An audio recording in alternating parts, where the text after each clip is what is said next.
Yesterday we celebrated the 10th anniversary of the Global Trends Report in association with Euromonitor International. Some really interesting findings came out of this year's research.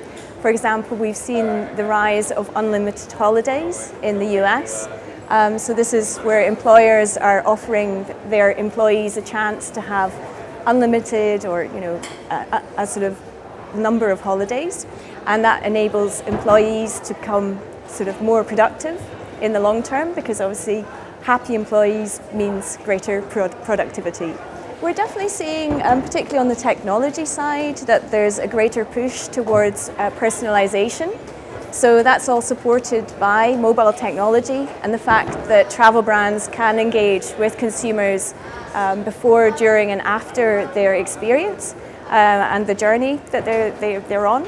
So definitely this move towards one-to-one personal marketing.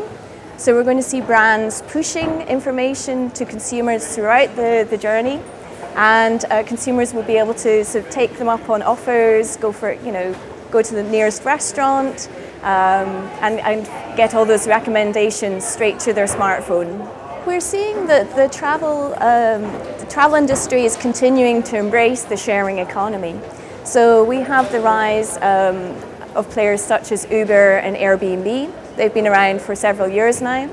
I mean, Uber has a valuation of over $50 billion, Airbnb with over $25 billion. These players are very disruptive. They're causing sort of a few sort of waves within the industry. At the moment, we're seeing pressure particularly on the sort of budget to mid-priced hotels. But at the end of the day, the sharing economy brands are sort of weakening the loyalty between the luxury hotels and consumers.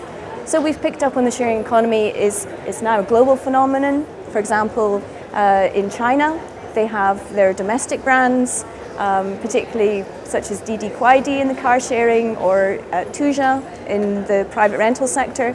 But equally, brands like Airbnb and Uber going into the domestic Chinese market. We know that the Chinese economy still offers great potential.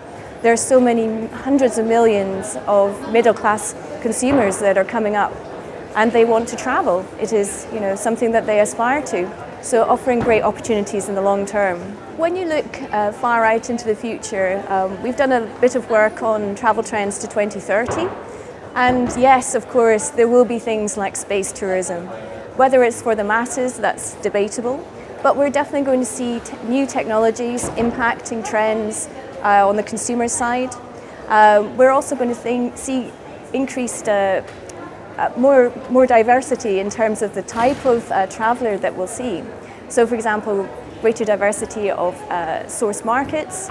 We'll see much more demand from the emerging markets of Asia, China, India, Latin America, and ultimately, if you go beyond 2030, huge potential in regions such as Africa, where there's a large and young population.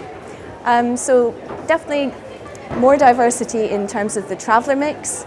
You're going to see ever greater personalization in terms of the services that they'll receive and expect.